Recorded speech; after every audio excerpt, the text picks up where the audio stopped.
ఈ ఉదయకాల సమయంలో కొద్ది నిమిషాలు దేవుని యొక్క సన్నిధిలో దేవుని యొక్క వాక్యాన్ని మనం ధ్యానం చేసుకుందాం. కీర్తన గ్రంథము 118వ కీర్తన, కీర్తన గ్రంథము 118వ కీర్తన 25వ వచనాన్ని చదువుకుందాం. యెహోవా దయచేసి నన్ను రక్షించుము, యెహోవా దయచేసి అభివృద్ధి కలిగించుము. చదవబడినటువంటి వాక్యాన్ని ఈ ఉదయకాల సమయంలో కొద్ది నిమిషాలు ధ్యానం చేద్దాం. ఇక్కడ కీర్తనకారుడు చెప్తున్నటువంటి ఒక విన్నపం, దేవుని దగ్గర ఆయన ప్రార్థన చేస్తున్నటువంటి ఒక అంశము మనకి కనబడుతూ ఉంది.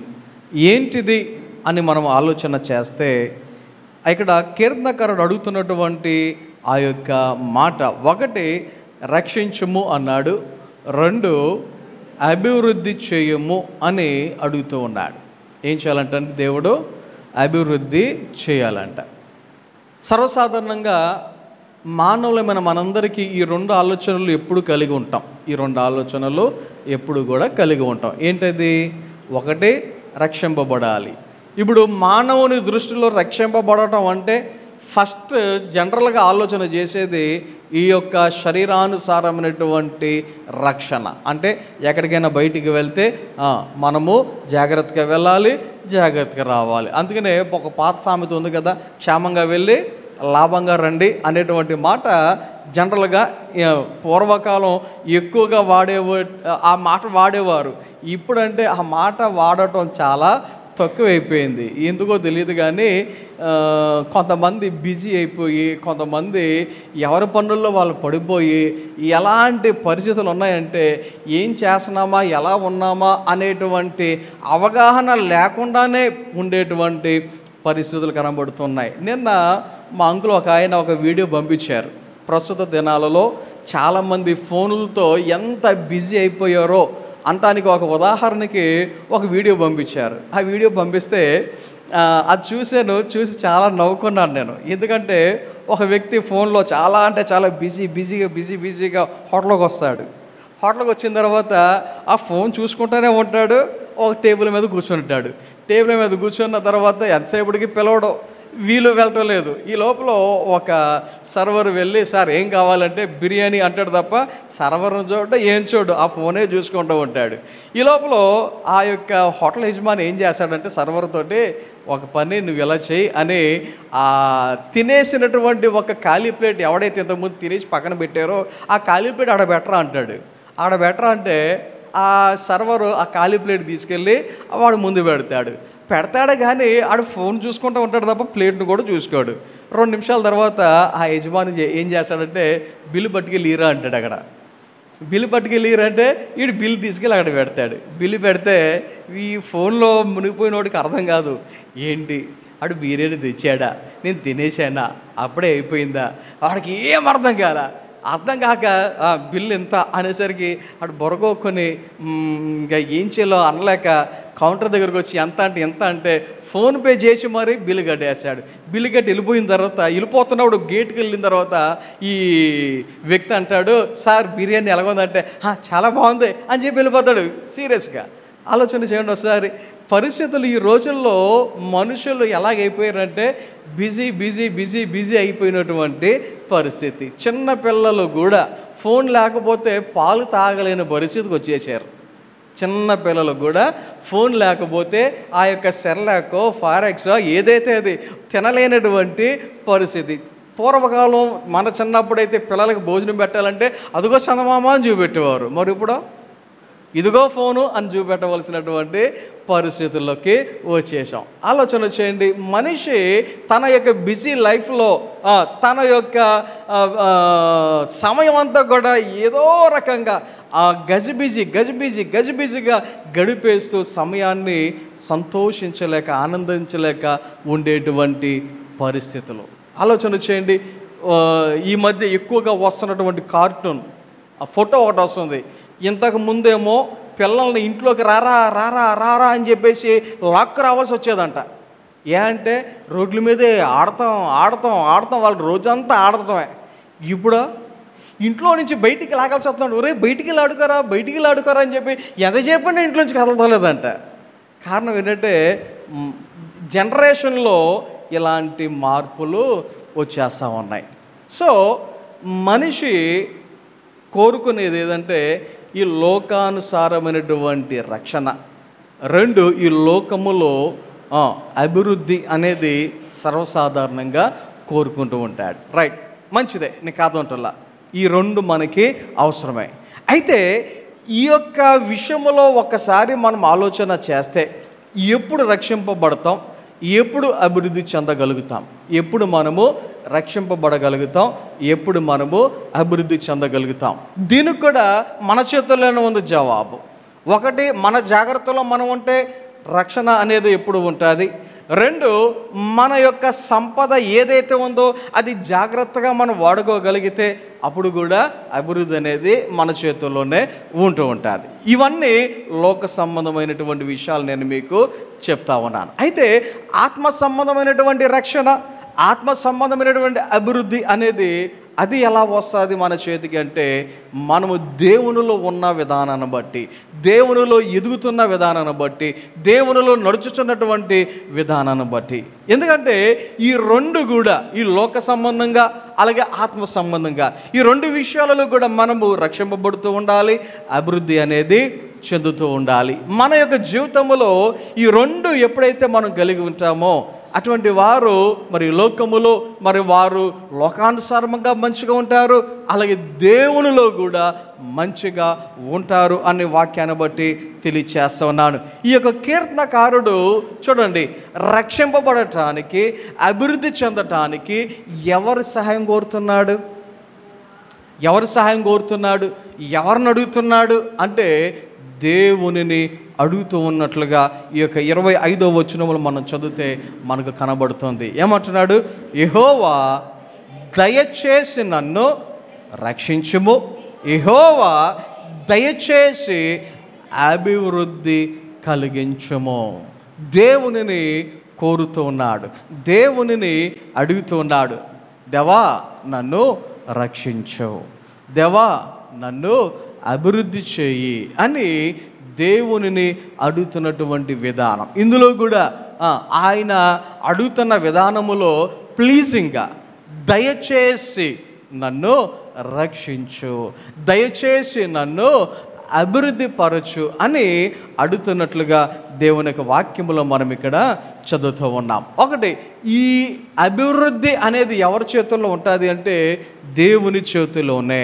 మనము కొరింథీయులకు రాసినటువంటి పత్రికలో మొదటి పత్రిక 3వ అధ్యాయంలో చదివితే అక్కడ దేవుని యొక్క వాక్యము ఇలాగున ఒకటి సెలవిచ్చుచున్నది. అది ఏంటి అని కనుక మనము ఆలోచన చేస్తే 7వ వచనం అనుకుంటూ చూడండి. కాబట్టి 6వ వచనం చదవండి. నేను నాటితిని, అపోలో నీళ్లు పోసెను, వృద్ధి కలుగ చేసిన వాడు దేవుడే. ఇక్కడ వాక్యంలో చదువుతున్నాం కదా, మనం ఈ లోకములో ఏం చేసినా వృద్ధి అనేది ఎవరి చేతిలో ఉందంట? వృద్ధి అనేది ఎవరు చేయాలంట? వృద్ధి అనేది దేవుడు కలుగ చేస్తేనే అక్కడ అభివృద్ధి అనేది ఉన్నది అని దేవుని యొక్క వాక్యములో ఈ యొక్క ఉదయకాల సమయంలో మనము చదువుతూ ఉన్నాం. కాబట్టి ఈ ఉదయకాల సమయంలో కొన్ని విషయాలను మనము ఆలోచన చేద్దాం.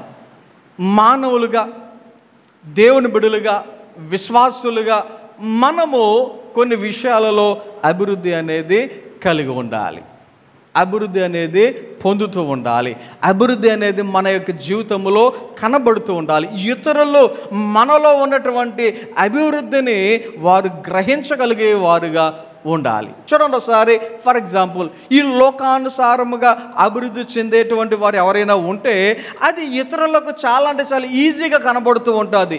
అది ఇల్లు రూపంలో కావచ్చు, ఆస్తి రూపంలో కావచ్చు, డబ్బు రూపంలో కావచ్చు, లేకపోతే మనకున్నటువంటి ఐశ్వర్య రూపంలో కావచ్చు. జనరల్గా చూసి మనలో ఉన్నటువంటి అభివృద్ధిని కొంతమంది చూడగలుగుతారు. ఓకే, అది లోకానుసారమైనది లేక శరీరానుసారమైనది.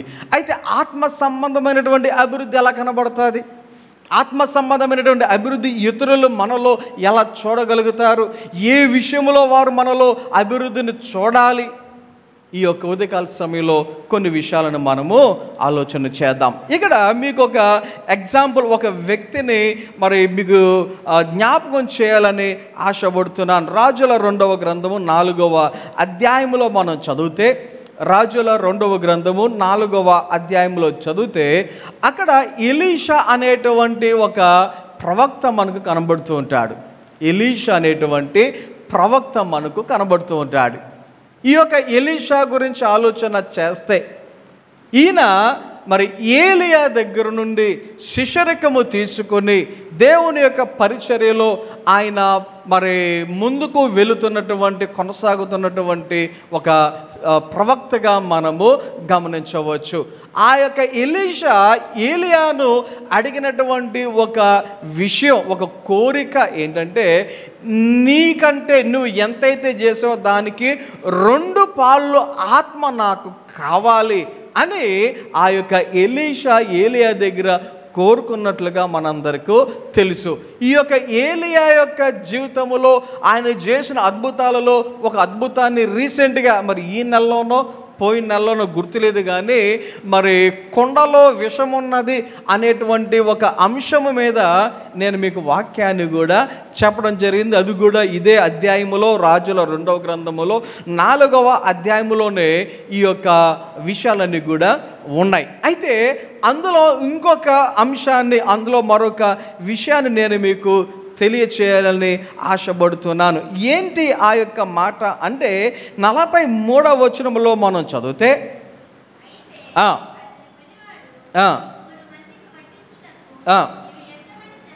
చూడండి ఒకసారి. ఇక్కడ ఒక సందర్భం మనకు కనబడుతుంది. ఏంటి ఆ సందర్భం అంటే, 42వ వచనంలో ఒక లెక్క కనబడుతూ ఉంటుంది. మరియు ఒకడు బయల్షాలిషా నుండి మొదటి పంట బాపతు యవల పిండితో చేయబడిన 20 రొట్టెలను, క్రొత్త గోధుమ వెన్నెలను, కొన్ని పండ్లను తీసుకుని వచ్చి దైవజనుడైన అతనికి కానుకగా ఇయ్యగా. ఒక వ్యక్తి ఎలీషా దగ్గరకు వచ్చి అతని పంటలో పండినటువంటి ఆ యొక్క పంట భాగములో నుంచి కొంత కానుకగా ఎవరికి ఇచ్చాడంట? ఎలీషాకు ఇచ్చినట్టుగా దేవుని యొక్క వాక్యములో ఇక్కడ మనము చదువుతా ఉన్నాం. ఎలీషాకు కానుకగా ఇచ్చాడు. అయితే ఎలీషా దగ్గరకు ఆ యొక్క వ్యక్తి ఈ యొక్క కానుకను తీసుకుని వచ్చిన తరువాత ఎలీషా ఏం చేస్తున్నాడు అని మనం గమనిస్తే, అక్కడ వాక్యంలో మనకు కనబడుతుంది, అతడు జనుల భోజనము చేయుటకు దాన్ని వడ్డించుమనెను. ఏమన్నాడు? జనులు భోజనం చేస్తున్నారు కదా, తీసుకొచ్చినటువంటి ఈ యొక్క కానుక ఏదైతే ఉందో అందులో ఏమున్నది? 20 రొట్టెలు ఉన్నాయి అని ఒక లెక్క, ఒక సంఖ్య మనకు కనబడుతుంది. ఆ 20 రొట్టెలను ఏం చేయమన్నాడు ఎలీషా?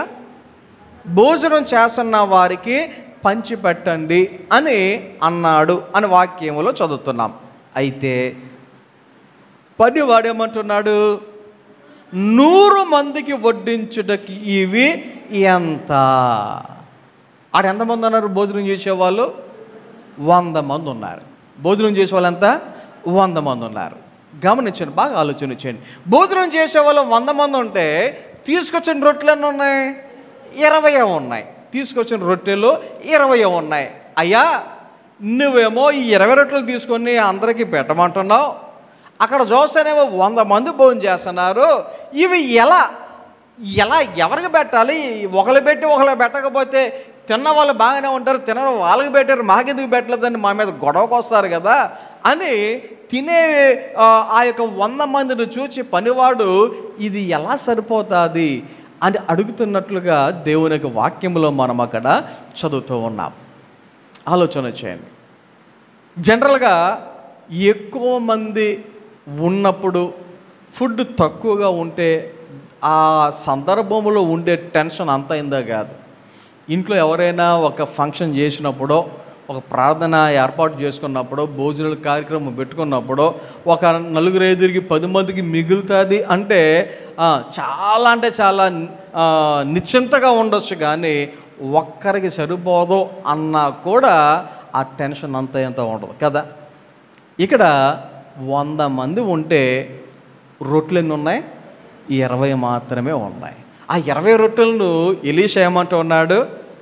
వెళ్ళి వడ్డించు అంటూ ఉన్నాడు. గమనించండి, ఈ పనివాడు అనుకుంటాడు, ఏంటబ్బా మా అయ్యగారికి పిచ్చి పట్టిందా ఏంటి, అక్కడేమో 100 మంది ఉన్నారు, ఈయన దగ్గర 20 రొట్టెలే ఉన్నాయి, ఈ 20 రొట్టెలు తీసుకెళ్ళి అందరికి పెట్టమంటూ ఉన్నాడు. ఒక్కొక్క రొట్టెని ఎన్ని ముక్కలు చేయాలి? అందరికి పెట్టాలి. రొట్టె పెట్టాలంటే అందరికి రొట్టె పెట్టాలంటే ఒక్కొక్క రొట్టెను 5 ముక్కలు చేయాలి. 20 × 5 100 అవుతాయి. ఆలోచన చేయండి. ఇప్పుడు ఇంకొక విషయాన్ని మీరు గమనించాలి. రొట్టె అంటే వాళ్ళకి అక్కడ అదే ఆహారం, మనకంటే రైస్, బియ్యం, అన్నం, ఇదే మనకు ఆహారం. రొట్టె అంటే జనరల్గా ఒక ఆయన చాలా పెద్ద అయినా కానీ ఒక మాట ఒకసారి ఒక సందర్భంలో లాగా అన్నాడు, ఏమండి నేను ఫలానా వాళ్ళ ఇంటికి, అంటే వాళ్ళ దేశంలో, ఈ దేశంలో కాదు, వాళ్ళ దేశంలోకి వెళ్తే నాకేదో జ్వరం వచ్చినట్టు నాకు బ్రెడ్ పెట్టారండి అంటున్నాడు. జ్వరం వచ్చినట్టు నాకు బ్రెడ్ పెట్టారు అంటున్నాడు. నేను అన్నాను, ఏమంటే ఆ దేశంలో వాళ్ళు తినేది బ్రెడ్డే కదా, అదే పెడతారు, అది భోజనం వాళ్ళకి దొరకదు కదా అన్నాను నేను. అంటే భోజనం ఉండదా, అన్నం ఉండదా, మరి వాళ్ళు ఏం తింటారు? బ్రెడ్డే. అవునా అని ఈయన చాలా పెద్ద ఆయన ఆశ్చర్యపోయాడు. గమనించండి ఒకసారి. ఇక్కడ ఆ రోజుల్లో వాళ్ళు తినేది రొట్టె. మరి రొట్టెని అసలే అది ఎంత సైజో మనకు తెలియదు, కానీ ఆ రొట్టెని ముక్కలు చేస్తే వాళ్ళకి ఏం నిండుద్ది? కడుపు కదా. అయితే ఆ యొక్క సేవకుడు ఏమంటున్నాడో ఒకసారి వాక్యంలో చదువుదాం. చూడండి ఒకసారి, దేవుని యొక్క వాక్యంలో మనం చదువుతున్నాం కదా. 100 మందికి వడ్డించుటకు ఇవి ఎంత ఉన్నాయి చెప్పగా, వారు తినగా మిగులునని యెహోవా సెలవిచ్చున్నాడు గనుక జనుల భోజనం చేయనట్లు వడ్డించమని మరలా ఆజ్ఞ ఇచ్చెను. ఏమంటున్నాడు దేవజనుడు ఏమంటున్నాడు? నీవు వాళ్ళకి పెట్టు, వారు పెట్టిన తర్వాత వాళ్ళు తింటారు, తిన్న తర్వాత ఇంకా ఏమవుతాయి? మిగులుతాయే తప్ప సరిపోలేదు అనేటువంటి జవాబు రాదు, నువ్వు పెట్టు అని అన్నట్లుగా దేవుని యొక్క వాక్యములో మనము గమనిస్తూ ఉన్నాం. ఇక్కడ ఒక విషయాన్ని నేను మీకు చెప్పాలని ఆశపడుతున్నాను. ఏంటి ఆ విషయం అంటే, ఎలీషా తాను ఎంత విశ్వాసం కలిగి ఉన్నాడో ఒకసారి మీరు ఇక్కడ గమనించాలి. ఎలీషా ఏం కలిగి ఉన్నాడు? విశ్వాసమును కలిగి ఉన్నాడు అనేటువంటి విషయాన్ని మీరు ఇక్కడ గమనించాలి. ఇలాంటి సందర్భమే క్రొత్త నిబంధన కాలములో యేసయ్య ఈ భూమి మీద నివసించుతున్నటువంటి సందర్భంలో కూడా జరిగినటువంటి సందర్భాలు ఉన్నాయి 2 సార్లు. దేవుడి యొక్క వాక్యంలో మనం గమనిస్తే ఒకసారి మరి యేసయ్య బోధిస్తూ ఉంటే జనాలందరూ కూడా కూర్చుని యేసయ్య మాటలు వింటూ ఉండిపోయారు. అక్కడ నిద్ర మర్చిపోయారు, ఆకలి మర్చిపోయారు. యేసయ్య చెప్తున్నటువంటి ప్రతి మాటను వింటూ ఉంటే శిష్యులు అంటూ ఉంటారు, అయ్యా వీళ్ళు వచ్చి 3 రోజులు అయిపోయింది, ఒకళ్ళు ఇంటికి వెళ్ళిపోతే పడిపోతారేమో, వాళ్ళని త్వరగా ఇంటికి పంపించి చీకపడక ముందే అంటే యేసయ్య ఏమంటాడంటే, ముందు వాళ్ళకి భోజనం పెట్టండి అన్నాడు. ముందు వారికి ఏం చేయాలి? భోజనం పెట్టండి. భోజనం పెట్టండి అంటే కొంతమంది శిష్యులు లెక్కలేసేస్తున్నారు. అమ్మో ఇక్కడ జనాలను చూస్తే పురుషులే ఇంచుమించు 5,000 మంది పురుషులు ఉన్నారు, ఇంకా స్త్రీలు పిల్లలు గాక మరి వాళ్ళు కూడా లెక్కేసుకొని ఇంకెంతమంది ఉంటారు, కాబట్టి వీళ్ళందరికీ కొనాలంటే ఇంచుమించు ఇంత డబ్బు అవసరం, అది మన దగ్గర ఎక్కడ ఉంది, కాబట్టి వాళ్ళని త్వరగా పంపించేయి అన్నట్టుగా మాట్లాడుతూ ఉంటే, తినటానికి మీ దగ్గర ఏమున్నాయి అంటే అక్కడ శిష్యులు ఎవరి దగ్గర ఏమన్నా ఉన్నాయా, ఎవరి దగ్గర ఏమైనా ఉన్నాయా అంటే ఒక పిల్లోడి దగ్గర ఏమున్నాయంట? 2 చేపలు 5 రొట్టెలు ఉన్నాయంట. ఆలోచన చేయండి. ఆ పిల్లోడు కూడా ఎవరో, ఆ పిల్లోడు కూడా వాళ్ళ అమ్మ ఒరే బాబు నీకు ఆకలేస్తే తిను అన్నట్టుగా పెట్టినట్టుంది. వాడు కూడా తినటం మర్చిపోయాడు. వాడు కూడా తినటం మర్చిపోయాడు. వాడు కూడా ఆయన యొక్క మాటల్లో అలాగున ఉండిపోయినట్టున్నాడు. వాడు తినలేదు అనుకుంటా. ఆ 2 చేపలు, ఆ యొక్క 5 రొట్టెలు అలా ఉండిపోయిన వాడి దగ్గర. అయితే ఇవి తప్ప ఇంకేమీ లేవంటే యేసయ్య ఏం చేశాడు? అవి తీసుకొని ఆశీర్వదించి జనులకు వడ్డించుడి అని చెప్తే శిష్యులకి ఏమనిపించి ఉంటుంది? అబ్బా బోధకుడికి ఏమైంది?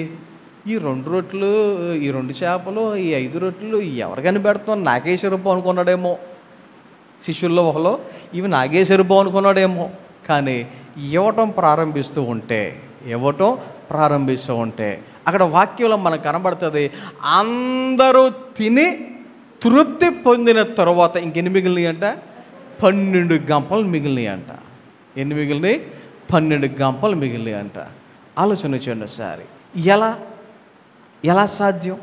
ఎలా జరిగి ఉంటుంది? ఇక్కడ దేవుడు తన యొక్క కార్యములు, తన యొక్క క్రియలు ఎలా ఉంటాయంటే ఎలాగే ఆశ్చర్యంగా ఉంటాయి. మనుషుల దృష్టిలో ఆలోచన చేస్తే అసంభవం, కానీ దేవునికి అసాధ్యమైనది ఏది కూడా లేదో. దేవునికి సమస్తము సాధ్యమే. ఆయన ఏదైనా సరే చేయాలి అంటే ఈజీ ఆయనకి.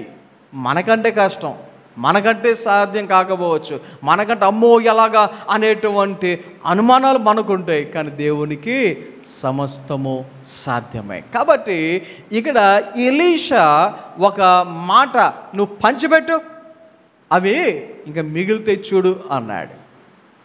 ఎలా అంటే ఎలీషాకు ఉన్నటువంటి విశ్వాసం. ఎలాగేది? ఎలీషాకు ఉన్నటువంటి విశ్వాసం దేవుని యొక్క క్రియల మీద, దేవుని యొక్క కార్యాల మీద ఎలీషాకు ఉన్నటువంటి విశ్వాసం. కాబట్టి ఆ విశ్వాసమును బట్టి అక్కడ కార్యమును ఎలా జరుగుతుందో ఇక్కడ దేవుని యొక్క వాక్యంలో మనం ఇక్కడ గమనించవచ్చు. అంత మాత్రమే కాదు, ఇంకొక మాటను, ఇంకొక విషయాన్ని ఇక్కడ మనం ఆలోచన చేస్తే ఇది ఎలా సాధ్యము అని మనం గమనిస్తే ఇంకొక పాయింట్ కూడా ఇక్కడ ఇదే వచనాలలో మనకు కనబడుతున్నది. అది ఏంటి అంటే దేవుని యొక్క వాక్యములో మనం చదువుతున్నాం. ఇదే వచనాలలో కనుక మనం చదివితే ఎలీషా ఒక మాట అంటూ ఉన్నాడు, ఒక మాట చెప్తూ ఉన్నాడు ఆ పనివాడికి. ఏమని? యెహోవా సెలవిచ్చి ఉన్నాడు గనుక అని చెప్తా ఉన్నాడు. ఏమని చెప్తున్నాడు? ఇది మిగులుతుంది. ఆడ 100 మంది ఉన్నారు, చేతిలో 20 రొట్టెలు మాత్రమే ఉన్నాయి. ఈ పనివాడేమో ఎలాగా అని అడిగితే నువ్వు ఇంకా మిగులుతాయి. కారణం ఏంటంటే ఇది ఎవరు సెలవిచ్చారు? యెహోవా సెలవిచ్చి ఉన్నాడు అని చెప్తా ఉన్నాడు. ఇక్కడ ఇంకొక విషయాన్ని మనము గ్రహించాలి, గమనించాలి. అదేంటి అంటే దేవుడు సెలవిచ్చినప్పుడు, ఎప్పుడు చెప్పండి? దేవుడు సెలవిచ్చినప్పుడు, దేవుడు చేయమన్నప్పుడు, ఆయన యొక్క చిత్త ప్రకారముగా ఎప్పుడైతే ఆయన యొక్క క్రియలు, ఆయన యొక్క కార్యములు చేయటానికి మనం ముందుకు అడుగు వేస్తామో ఖచ్చితంగా ఆ సందర్భములో దేవుని యొక్క కార్యాలు చాలా అంటే చాలా బాగా జరుగుతాయి అని వాక్యాన్ని బట్టి మనము గమనించవలసిన వారమై ఉన్నాం. ఇప్పుడు అంటే దేవుని మీద ఆధారపడి ఆయన మాట ప్రకారముగా చేసినప్పుడు, ఆయన సెలవిచ్చినట్టుగా మనము చేసినప్పుడు, ఆయన చెప్పినట్టుగా మనము చేసినప్పుడు ఆలోచన చేయండి. ఇక్కడ ఎలీషా ఆయన సొంత మాట ఆయన చెప్పాడా, లేక దేవుడు చెప్పమన్నది చెప్పాడా? వాక్యం ఏముంది? యెహోవా సెలవిచ్చి ఉన్నాడు. దేవుడు చెప్పాడు కాబట్టి ఇది జరుగుద్ది, నువ్వు చెయ్యి. దేవుడు చెప్పాడు ఇది జరుగుద్ది కాబట్టి నువ్వు వడ్డించు. చేతులు 20 రొట్టెలే కనబడుతున్నాయి, మనుషులేమో 100 మంది కనబడుతున్నారు. కానీ ఎలీషా అంటున్నాడు దేవుడు సెలవిచ్చాడు, నువ్వు చేయి. ఆలోచన చేద్దాం. దేవుని యొక్క చిత్తమును మనము ఎంతవరకు నెరవేర్చగలుగుతూ ఉన్నాం? యేసయ్య ఈ లోకంలో ఉన్నప్పుడు ఒకసారి కాదు, 2 సార్లు కాదు, చాలా సందర్భాలలో ఆయన చెప్పినటువంటి మాట, నేను నా ఇష్టానుసారముగా చేయటానికి నేను ఈ లోకానికి రాలేదు, నా తండ్రి చిత్తాన్ని నెరవేర్చటానికి ఈ లోకానికి వచ్చాను. యోహాను సువార్తలో 5వ అధ్యాయం, 6వ అధ్యాయం, 8వ అధ్యాయం, ఇలాగని ఈ అధ్యాయాలలో ఆయన అనేక సందర్భాలలో ఈ మాటలను జ్ఞాపకం చేస్తున్నాడు. నేను నా సొంత నిర్ణయాన్ని చేయటానికి నేను రాలా, తండ్రి నిర్ణయం చేయటానికి, తండ్రి చిత్తాన్ని నెరవేర్చడానికి, తండ్రి మాట ప్రకారముగా నేను ఇక్కడ చేయటానికి వచ్చి ఉన్నాను అనేటువంటి విషయాలు యేసయ్య అనేక సందర్భాలలో చెప్పినట్టుగా దేవుని యొక్క వాక్యాలలో మనకు కనబడుతూ ఉంటాయి. ఆలోచన చేయండి, ఆయన మాట చెప్పున చేసినప్పుడు అభివృద్ధి అనేది మనము చూడగలుగుతాం. విశ్వాసమును కనబరిచినప్పుడు అభివృద్ధి అనే దానిని మనము చూడగలుగుతాం. యేసయ్య చనిపోయి మరి తిరిగి లేచిన తర్వాత ఆయన శిష్యులు కొంతమంది అరే ఏం చేద్దాం అని అనుకుని, కొంతమంది సరే మన పని ఏదో మనకి తెలిసిన పని మనం చేసుకుందాం, చేపలు పట్టడానికి వెళ్ళిపోదాం అని పేతురుతో పాటు కొంతమంది చేపలు పట్టడానికి వెళ్ళిపోయినటువంటి పరిస్థితులు మనకి యోహాను సువార్త 21వ అధ్యాయంలో మనకు కనబడుతూ ఉంటాయి. అయితే యేసయ్య అక్కడికి వచ్చి ఆ యొక్క శిష్యులు మరి చేపలు పడుతూ ఉండగా వాక్యంలో కనబడుతుంది, రాత్రంతా శ్రమ పడ్డారంట, కానీ ఒక్క చేప కూడా వారికి దొరకలేదు. కానీ యేసయ్య అంటాడు, మీ కుడి వైపున వల వేయుడి అంటే అక్కడ వాక్యంలో మనం చదువుతాం, ఆయన మాటను బట్టి వారు అలాగున చేసిరి అని. అయితే ఎప్పుడైతే కుడి ప్రక్కన వల వేస్తారో వాక్యంలో కనబడితే విస్తారమైన గొప్ప చేపలు అని ఉంటుంది వాక్యంలో. సంఖ్య కూడా ఉంటుంది, 153 గొప్ప చేపలు అని ఉంటాయి. ఆలోచన చేయండి, ఎప్పుడు ఇది జరిగింది అంటే ఆయన మాట ప్రకారముగా చేసినప్పుడు, ఆయన సెలవిచ్చినటువంటి మాట ప్రకారముగా వారు నడిచినప్పుడు. కాబట్టి దేవుని యొక్క వాక్య ప్రకారముగా ఈ ఎలీషా మరి ఆయన విశ్వాసమును బట్టి అక్కడ అభివృద్ధి అనేది కనబడుతూ ఉంది. 2, దేవుని యొక్క మాట చెప్పున చేసినప్పుడు అభివృద్ధి అనేది కనబడుతుంది. 3వదిగా ఇంకొక విషయాన్ని మనము ఇదే వచనములో కనుక గమనించగలిగితే, ఇంకొక మాట ఇదే వచనములో మనము గమనించవచ్చు. ఏంటి అంటే 42వ వచనము కనబడుతుంది కదా, ఒకడు ఇవన్నీ తీసుకొని ఎలీషా దగ్గరకు వచ్చి ఎందుకు ఇచ్చాడు? కానుకగా ఇచ్చాడంట. ఎందుకు ఇచ్చాడు చెప్పండి? కానుకగా ఇచ్చాడు. ఇప్పుడు జనరల్గా ఆలోచన చేద్దాం. ఇప్పుడు ఎలీషా చేతికి కానుకగా వచ్చినాయి. ఎలీషా ఏం చేయొచ్చు వాటిని? తన సొంతానికి వాడుకోవచ్చు, తన ఇంటిలోకి వాడుకోవచ్చు. అవునా? ఇంట్లో వాడుకుంటే అడిగేవాళ్ళు ఎవరు లేరు అక్కడ కదా. కానీ అది కానుకగా ఆయనకు ఇచ్చిన ఎలీషా ఏం చేస్తున్నాడు? ఒక్కటంటే ఒకటి, ఒక రొట్టె కూడా తనకు ఉంచుకోకుండా మొత్తాన్ని ఏం చేస్తున్నాడు? ఇవ్వటానికి సిద్ధపడ్డాడు. ఒకటంటే ఒకటే, తను ఉంచుకొనకుండా ఏం చేస్తున్నాడు?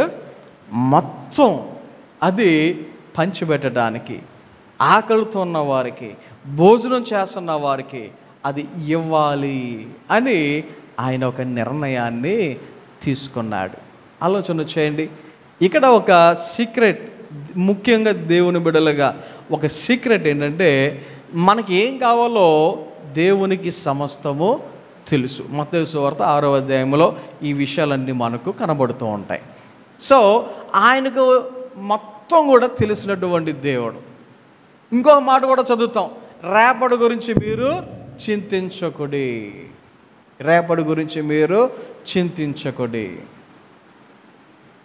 ఇక్కడ ఈ లోకములో ప్రస్తుత దినాలలో జనాలు ఎలాగున్నారు అంటే, రేపటి గురించి కాదు, ఎప్పటి గురించో ఇప్పుడే చింత మొదలైపోతూ ఉంది. ఒక చిన్న పిల్ల అంట ఒకసారి మూలను కూర్చొని ఆలోచించేస్తుందంట. ఏ అమ్మ దేని గురించి ఆలోచిస్తున్నావు ఏంటి అని చెప్పేసి ఎవరో అడిగితే వాళ్ళు అనుకున్నారు చదువు గురించో లేదా బట్టల గురించో లేకపోతే పెన్సిలో పెన్ను గురించి ఆలోచించిందేమో అని అనుకున్నారంట. అనుకుని అడిగారంట, ఏమా ఏదన్నా చిన్న చిన్న పెన్సిలు బుక్ అలాంటిది అయితే మనం ఇద్దామని అన్నట్టుగా, ఏమ్మా ఎందుకు అంత విచారంగా ఉన్నావు, ఏంటి అంత దిగాలుగా ఉన్నావు, ఏంటి అంతగా ఆలోచిస్తున్నావు అంటే, ఆ పిల్ల చెప్పిన మాట విని వాళ్ళ అవాకైనటువంటి పరిస్థితి ఏమందో తెలుసా? నాకు పెళ్ళైన తర్వాత నా పిల్లలు పుడతారు కదా, ఆ పిల్లలకి నేను ఎలా కొనాలి ఏంటి అని ఆలోచిస్తున్నాను అందంట చిన్నపిల్ల. ఆలోచన చేయండి ఒకసారి. జనాల యొక్క పరిస్థితులు జరగని వాటిని, ఎప్పుడో జరగవలసిన వాటికి ఎప్పటి నుంచే కొంతమంది ఏం చేస్తూ ఉంటారు, తెగ ఆలోచించేస్తూ ఉంటారు, తెగ బాధపడిపోతూ ఉంటారు. ఆలోచన చేయండి ఒకసారి. వాక్యమేమో అసలు రేపటి గురించి వద్దు, నీకు ఈ రోజుదేదో ఈరోజు నువ్వు ఆలోచన చేయి అన్నట్టుగా వాక్యాలు చెప్తూ ఉన్నాయి. ఎందుకో చెప్పమంటారా? అలాగన వాక్యం ఎందుకు చెప్తుందో తెలుసా? దేవుని రాకడ ఎప్పుడు వస్తుందో మనకి తెలియదు. ఆయన రాకడ ఎప్పుడు వస్తుందో మనకి తెలియదు. ఈ క్షణంలో వస్తే, ఎప్పుడు? ఈ క్షణంలో వస్తే ఇప్పటికిప్పుడు దేవుని రాజ్యానికి వెళ్ళటానికి నీవు సిద్ధంగా ఉన్నావా? దేవుని రాజ్యంలో అడుగుపెట్టడానికి మనము సిద్ధంగా ఉన్నామా? ఆలోచన చేయండి. కొంతమందికి ఎలాంటి ఆలోచనలు వస్తాయంటే, ఒకవేళ ఏమైనా జరిగితే, ఒకవేళ ఏమైనా అయితే, మంచమే పడ్డ తర్వాత, కాలు ఇరిగిన తర్వాత, నడుము విరిగిన తర్వాత, మంచం ఎక్కిన తర్వాత, ప్రభువా నన్ను క్షమించు, ప్రభువా నన్ను క్షమించని అడిగేద్దాం అని కొంతమంది అనుకుంటూ ఉంటారు. కొంతమంది అలా అనుకుంటూ ఉంటారు. కానీ దేవుని రాకడ వచ్చింది అంటే వాక్యంలో ఒక మాట ఉంటుంది. ఎంత టైం పడుతుందో తెలుసా? ఎంత టైం పడుతుందంట? కనురెప్ప పాటున అని ఉంటుంది. ఒక్క క్షణం కూడా అవసరం లేదు. కనురెప్ప పాటున మనుషుడు మార్పు చెందుతాడు అని దేవుని యొక్క వాక్యాలు తెలియచేస్తూ ఉన్నాయి. ఆలోచన చేయండి. కొన్నిసార్లు అనుకోకుండా యాక్సిడెంట్లు జరిగితే కొంతమంది పరిస్థితులు గమనించండి, అలా పట్టం కింద పడతాం ఆ క్షణం ఇంకా వాళ్ళకి బ్రెయిన్ డెడ్, ఇంకా వాళ్ళకి ఏమీ తెలియదు, అలాగే చనిపోతారు. ఇంకా సమయం లేనప్పుడు ఇంకెప్పుడు మార్పు చెందుతావు? సమయం లేనప్పుడు ఎప్పుడు క్షమించమని అడుగుతావు? ఆలోచన చేయండి ఒకసారి. కాబట్టి దేవుని యొక్క వాక్యములో కొన్ని విషయాలు కనుక మనం ఆలోచన చేస్తే, మనము ఎప్పుడైతే ఇచ్చేవారముగా ఉంటామో, ఇప్పుడు చెప్పండి, మనం ఎప్పుడైతే ఇచ్చేవారముగా ఉంటామో దేవుని యొక్క దీవెనలు, దేవుని యొక్క ఆశీర్వాదాలు, ఇంకొక మాటలో చెప్పాలంటే మరి దేవుడి దగ్గర నుంచి మనం అభివృద్ధి అనేది ఇచ్చే విషయంలోనే అభివృద్ధి అని దేవుని యొక్క వాక్యాలు మనకు తెలియచేస్తూ ఉన్నాయి. కొన్ని వచనాలు కనుక మీరు ఆలోచన చేస్తే, అపోస్తుల కార్యములు 20వ అధ్యాయము చూడండి, 35వ వచనంలో మీరు చదివితే, అపోస్తుల కార్యములు 20వ అధ్యాయం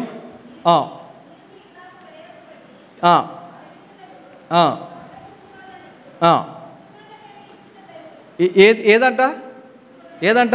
పుచ్చుకొనుట కంటే ఇచ్చుట ధన్యము అని ప్రభువైన యేసు చెప్పిన మాటలు. ఎవరు చెప్పారంటే ఈ మాటలు? యేసయ్య చెప్పినటువంటి మాటలు. ఎప్పుడు ధన్యులము? పుచ్చుకొనుట కంటే ఇచ్చుట ధన్యం. మన దృష్టిలో అభివృద్ధి అంటే ఏంటంటే, మనం పొందుకుంటే అభివృద్ధి, మనకు ఉంటే అభివృద్ధి, మనకి ఎక్కువ పోగేసుకుంటే అభివృద్ధి. ఇది ఈ లోకానుసారముగా ఉండేటువంటి ఆలోచన విధానం, మన యొక్క ఆలోచన విధానం. కానీ వాక్యానుసారముగా ఆలోచన చేస్తే, ఆత్మానుసారముగా ఆలోచన చేస్తే ఎప్పుడు అభివృద్ధి, ఎప్పుడు ధన్యత అంటే వాక్యం చెప్తుంది ఇచ్చినప్పుడు. గమనించండి ఒకసారి. దేవుని యొక్క చిత్తానుసారముగా మనం నడిచినప్పుడు, ఆయన యొక్క క్రియలయందు విశ్వాసముంచి మనము నడిచినప్పుడు, మనము సంపూర్ణముగా దేవునికి ఇచ్చినప్పుడు మన జీవితంలో అభివృద్ధి అనేది మనము చూడగలుగుతాం. ఉదాహరణకి నేను ఒకసారి కాదు, రెండుసార్లు కాదు, చాలా సందర్భాలలో మీకు చెప్తూ ఉంటాను, ఎవరినో కాదు నన్నే చూడండి అని. ఎవరినో కాదు, నన్నే చూడండి అని. గమనించండి, మన కళ్ళ ఎదుట కనబడుతున్నటువంటి ఈ మందిరం, మన కళ్ళ ఎదుట కనబడుతున్నటువంటి ఈ మందిరం దేవుని చిత్తం ఉంది కాబట్టి, దేవుని యొక్క చిత్తము ఉంది కాబట్టి ఇది జరిగింది. లేకపోతే జరుగుతున్నా నా చేతిలో 3.5 లక్షలతో నేను అడుగు వేశాను. కేవలం 3.5 కూడా కాదు, 3,24,000 ఎంతో చేంజ్. ఎంత ఏంటి అనేది కూడా ప్రతిది కూడా లిస్ట్ మీ వాట్సాప్లో గ్రూపుల్లో మీరు చర్చ్ కన్స్ట్రక్షన్ అప్పుడు చూసే ఉంటారు ఎవరెవరు ఎంత ఇచ్చారు అనేది. నేను పిల్లలకు ఉపయోగపడుతుందిలే అనేటువంటి ఉద్దేశంతో దాచినటువంటి ఒక ఎఫ్డి ఫిక్స్డ్ డిపాజిట్ 3,24,000 రూపాయలు ఎంత వచ్చింది ఆ టైంకి క్యాన్సిల్ చేసేసి మరి దేవుని కొరకు వాడదాం అని నేను ముందుకు వచ్చాను. స్టార్టింగ్లో ఆలోచన వేరే, అది మీ అందరికీ తెలుసు. ఒక 5 లక్షల లోపల అయిపోద్దామోలే అనుకున్నా. కానీ తర్వాత దేవుని యొక్క ఆలోచన, దేవుని యొక్క నడిపింపును బట్టి ఆ యొక్క ప్లాన్లన్నీ మారిపోయినాయి. కింద అనుకున్నది కాస్త పైకి వచ్చేసింది. ఆలోచన చేయండి, దరిదాపుల్లో ఇంచుమించు 30 లక్షలు ఖర్చు అయింది ఈ యొక్క బిల్డింగ్ ఎలాగున రూపు చెందడానికి. ఇంచుమించులో 30 లక్షల వరకు ఖర్చు అయింది. నేను చేసిన అప్పు 7 లక్షలే. నేను చేసినటువంటి అప్పు 7 లక్షలే. సంఘముగా వచ్చినటువంటి అమౌంట్ అంతా కలిపి, నేను ఇచ్చిన దాంతో కలిపి 8 లక్షలు. నేను తీసుకున్న అప్పు లేకపోతే సంఘం ద్వారా మీరందరూ ఇచ్చింది 7 + 8 15 లక్షలు. మరి మిగతా 15 లక్షలు దేవుడు సమకూర్చాడు. ఒకవేళ ఆయన చిత్తం లేకపోతే జరిగేదా? ఆయన చిత్తం లేకపోతే దేవుడు ఇలాగునా సమకూర్చగలిగేవాడా? ఆలోచన చేయండి. ఆయన చిత్తములో ఉన్నప్పుడు ఏమవుతుంది? మన దృష్టికి అసాధ్యం, మన దృష్టికి అవ్వదు అనేటువంటి పరిస్థితులు ఉండొచ్చు. కానీ ఆయన చిత్తం ఉన్నప్పుడు దేవుడు ఆటోమేటిక్గా, జనరల్గా ఆయన మనము ఊహించినటువంటి రీతిగా దేవుడు ఆయన సమకూర్చి, ఊహించినటువంటి రీతిగా దేవుడు తన యొక్క కార్యములను చేయగలుగుతాడు. కాబట్టి దేవుని యొక్క వాక్యములో ఇక్కడ ఎలీషా విశ్వాసము ద్వారా అభివృద్ధిని చూస్తూ ఉన్నాడు. 2, ఆయన యొక్క మాటను బట్టి, దేవుడు సెలవిచ్చినటువంటి రీతిగా చేయుట బట్టి అక్కడ అభివృద్ధిని చూస్తూ ఉన్నాడు. 3వదిగా ఎలీషా తనకి ఇచ్చినది కూడా ఏం చేశాడు? తన కోసము ఉంచుకొనకుండా సమస్తమును ఇవ్వటానికే సిద్ధపడ్డాడు. అలాగా పుచ్చుకొనుట కంటే ఇచ్చుట ఏమై ఉన్నదన్న వాక్యం చెప్తా ఉంది, ధన్యము అని వాక్యం తెలియజేస్తూ ఉంది.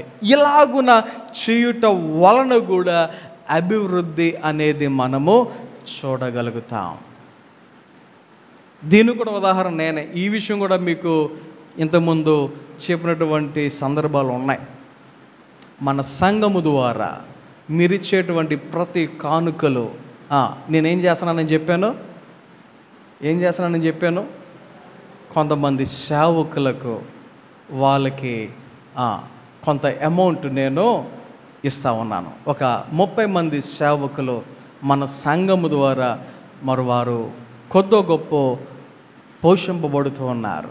ఆలోచన చేయండి ఒకసారి. వారందరూ మన కోసం ప్రార్థన చేయటం, వారి యొక్క సంఘాలలో మన కోసం ప్రార్థన చేయటం, ఇది మనకి ఎంత ఆశీర్వాదం. ఆలోచన చేయండి. వాటిని నేను దాచుకుంటే నాకేం బాగుంటుంది కదా, నాకేం మిగులుద్ది కదా, నాకే ఉపయోగపడుతుంది కదా. ఆలోచన చేయండి. మనము ఏం చేసేవారుగా ఉండాలి?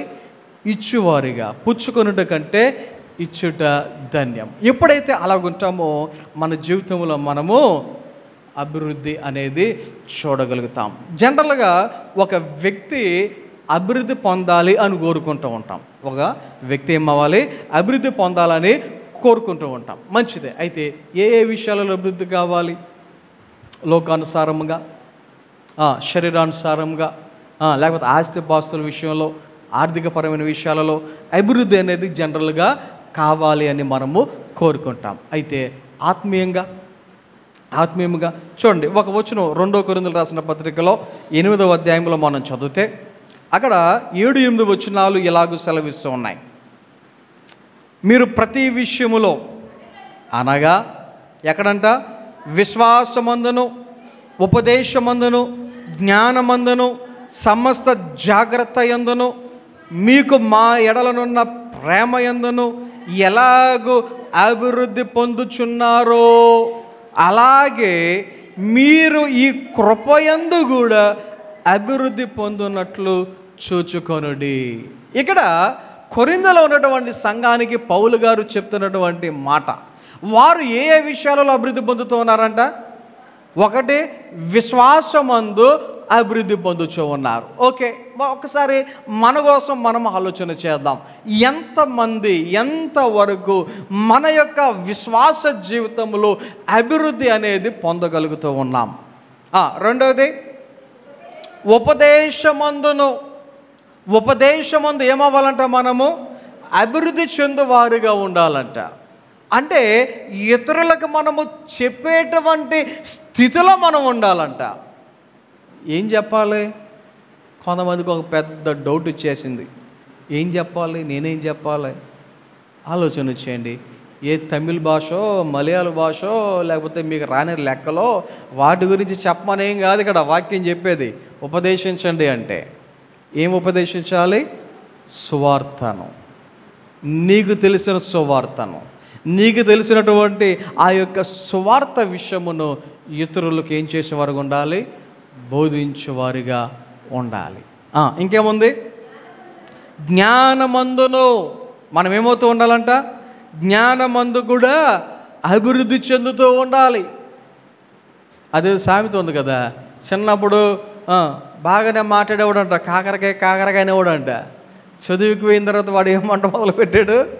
కేకరకాయ అన్నాడంట. ప్రస్తుత పరిస్థితుల్లో కొంతమంది అలా తయారవుతున్నారు, కొంతమంది అలాగ తయారవుతున్నారు. చదువు ఎక్కువైపోయి ఈ జ్ఞానం ఏమైపోయిందో అర్థం కావట్లే కొంతమందికి. ఆలోచన చేయండి. జ్ఞానంలో ఏమవ్వాలని వాక్యం చెప్తుంది? అభివృద్ధి చెందాలి. అందుకనే చదవవలసిన సమయంలో చదివేవారుగా ఉండాలి. చదవవలసిన సమయంలో చదివేవారుగా ఉండాలి. రీసెంట్గా నేను పిల్లలతో ఒక మాట అన్నాను, మీరు చదువుతున్నారు కదా, మీరు మహా అయితే ఇంటర్, డిగ్రీ తర్వాత పీజీ ఇవన్నీ చదవటానికి మీరు మహా అయితే ఒక డిగ్రీ చదివితే 18-19 సంవత్సరాలు డిగ్రీ అయిపోద్ది. ఒకవేళ పీజీ చదివితే 21 సంవత్సరాలకి పీజీ కూడా అయిపోద్ది. ఇంకా పీజీ అయిపోయిన తర్వాత ఇంక మిమ్మల్ని చదవమని ఎవరైనా చెప్తారా? చదువు చదువు చదువు చదువు అని ఎవరైనా అంటారా? సో అప్పటికి ఎవరు మిమ్మల్ని చదవమనరు.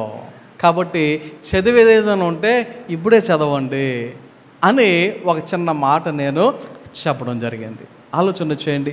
జ్ఞానములో ఏమవ్వాలంటే మనము వర్ధిల్లాలి, అభివృద్ధి చెందాలి. ఒకటి, ఈ లోక సంబంధమైన జ్ఞానములో మనం అభివృద్ధి చెందాలి. అదే రీతిగా ఆత్మ సంబంధమైన జ్ఞానములో కూడా మనము అభివృద్ధి చెందాలి. ఆయన యందు భయభక్తులు కలిగి ఉండుటయే జ్ఞానమునకు మూలము అని దేవుని యొక్క వాక్యము మనకు సెలవిచ్చుచున్నది. యేసయ్య లోకంలో ఉన్నప్పుడు మనుషుల దయలో, దేవుని దయలో ఆయన వయసునందును జ్ఞానమందును ఏమవుతున్నాడంట? అభివృద్ధి చెందుచూ ఉండెను అని దేవుని యొక్క వాక్యములో మనము చదువుతూ ఉంటాం. కాబట్టి జ్ఞానములో ఏమవుతూ ఉండాలి? మనము అభివృద్ధి చెందుతూ ఉండాలి. అలాగే సమస్త జాగ్రత్త యందును, జాగ్రత్తలో కూడా ఎలాగ ఉండాలంట? అభివృద్ధి చెందాలంట. జాగ్రత్తలో అభివృద్ధి చెందడం అంటే మీకు అర్థమైందా? మొన్న శాశ్వతరావు వాళ్ళ ఇంటి దగ్గర ఒక ఎగ్జాంపుల్ చెప్పాను కదా, స్టీల్ గ్లాసులో ఎవరైనా మా చేతికి నీళ్ళు కానీ డ్రింక్ కానీ ఏదైనా ఇచ్చారనుకోండి, జాగ్రత్తగా పట్టుకోండి అని ఎవరు చెప్పరు మనకి. ఒకవేళ గాజు గ్లాస్ వేస్తే మన చేతికి, గాజు గ్లాస్ వేస్తే పెద్దోళ్ళకి చెప్పకపోవచ్చు, అది చిన్నపిల్లలకైతే వాళ్ళని గట్టిగా పట్టుకున్నాను అన్నా సరే కొంతమంది ఉంటారు, వీళ్ళు చేయి విడిచిపెట్టరు. నేను తాగేస్తాను, నేను పట్టుకుంటాను రా అని చెప్పి కొంతమంది పెద్దవాళ్ళు అయితే గాజు గ్లాసుని విడిచిపెట్టడానికి కూడా ఇష్టపడరు. కారణం ఏంటి? జాగ్రత్త. ఆ జాగ్రత్త లేకపోతే అది గ్లాసు కొద్దిగా ఒకవేళ చేయి జారితే ఏమైపోతుంది, పగిలిపోద్ది కదా. ఆలోచన చేయండి. జాగ్రత్త విషయంలో కూడా ఏమవ్వాలంటే మనము అభివృద్ధి అంటే డ్రైవింగ్ చేసినప్పుడు ఎంత జాగ్రత్తగా ఉంటామో, ప్రయాణాలు చేసినప్పుడు ఎంత జాగ్రత్తగా ఉంటామో, లేకపోతే కొన్ని కఠినమైనటువంటి పరిస్థితులు, ప్రమాదకరమైన పరిస్థితులు చేసేటప్పుడు ఎంత జాగ్రత్తగా ఉంటామో, మరి ముఖ్యంగా ఆత్మ సంబంధముగా ఈ లోకంలో జీవించే సమయంలో కూడా జాగ్రత్తగా ఉండాలి. ఆ జాగ్రత్తలో మనం ఏమవ్వాలి, అభివృద్ధి చెందాలి. ఇంకేముంది, మీకు మా ఎడలనున్న ప్రేమయందు, ప్రేమలో కూడా ఏమవ్వాలంటే మనము అభివృద్ధి చెందాలి. ప్రేమించే విషయంలో అభివృద్ధి చెందాలి. ప్రేమించే విషయంలో అభివృద్ధి అనేది మనము కనబరచాలి.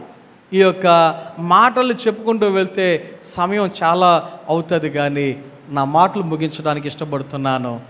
దేవుని బిడ్డలుగా మనము అభివృద్ధి అనేది పొందడానికి ఇష్టపడుతున్నాం, మంచిదే. అయితే అభివృద్ధి అనేది ఎప్పుడు వస్తుంది మనకి అంటే, సింపుల్గా చెప్పాలంటే పుచ్చుకొనుట కంటే ఇచ్చుటలోనే అభివృద్ధి అనే విషయాన్ని మనము గ్రహించాలి. ఎలీషా జీవితంలో నేను 3 విషయాలు చెప్పాను. ఒకటి, విశ్వాసము ద్వారా అభివృద్ధి అని చెప్పాను. రెండవది, దేవుని యొక్క మాట ప్రకారముగా చేయుటను బట్టి అభివృద్ధి అని చెప్పాను. మూడవది, తను సొంతగా తాను దాచిపెట్టుకొనకుండా సమస్తమును ఇచ్చినటువంటి విధానాన్ని బట్టి కూడా అక్కడ అభివృద్ధి అనేది జరగటం అనేది దేవుని యొక్క వాక్యములో మనము చదువుతూ ఉన్నాం. చదవండి ఒకసారి ఆ వచనం. రాజుల 2వ గ్రంథము 4వ అధ్యాయములో మనము 44వ వచనములో చదివితే, పనివాడు వారికి వడ్డింపగా యెహోవా సెలవిచ్చినట్లు అది వారు తినిన తరువాత మిగిలిపోయేను. ఏమైందంట? మొదట సరిపోతాయా అని అడిగినటువంటి ఆ పనివాడు, అదే పనివాడు వడ్డించాడు. అదే పనివాడు ఇప్పుడు ఏం చెప్తా ఉన్నాడు, అయ్యా అందరూ తినేశారు, అందరి కడుపులు నిండిపోయినాయి, అయినా సరే ఇంకేమైనా మిగిలిని. అక్కడ యాక్చువల్గా తీసుకెళ్ళి వెళ్ళినటువంటి రొట్టెలు 20. అక్కడ భోజనానికి కూర్చున్న వారు 100 మంది. కానీ అందరూ తిన్న తర్వాత కూడా ఏమైనా మిగిలిని. ఇది అభివృద్ధి. గమనించండి. ఆ 20 రొట్టెల్లో ఒక 10 ఆపేసి మిగతా పదార్థాలని ఒక్కొక్క రొట్టెని 10 ముక్కలకి చించేసి ఎవరికి సరిపడకుండా, ఎవరికి కడుపు నిండకుండా, ఏదో టేస్ట్కి రుచూడు అన్నట్టుగా పెట్టేసి 10 మిగిలిని అని చెప్పలేదు. అక్కడ అలా చెప్పలేదు. వాక్యంలో మనం చదువుతున్నాం, వారందరూ తినిన తరువాత, రుచి చూసిన తర్వాత కాదు, ఏ తర్వాత, తిన్న తరువాత ఏమైనాయి అంట, మిగిలిన. సో అభివృద్ధి అనేది ఎప్పుడు మన జీవితంలో చూస్తామంటే విశ్వాసము ద్వారా, దేవుడు సెలవిచ్చినటువంటి రీతిగా చేయుట ద్వారా. 3, మనము ఇతరులకు ఇచ్చుట ద్వారా. సో వాటిని మనం చేయగలుగుతున్నామా లేదా ఒకసారి పరిశీలన చేసుకొని, అభివృద్ధి అంటే దాచిపెట్టుకుంటే అభివృద్ధి కాదు, ఇస్తే అభివృద్ధి అనేటువంటి విషయాన్ని గ్రహించి మనము దేవుని బిడ్డలుగా అభివృద్ధి పొందుకుందాం. కొద్ది మాటలు దేవుడు మన వినికిడిలో ఫలింపచేసి నడిపించును గాక. ఆమేన్. చిన్న ప్రార్థన చేసుకుందాం. అందరూ కూడా తలలు వంచండి, కళ్ళు మూసుకోనండి. ప్రార్థన.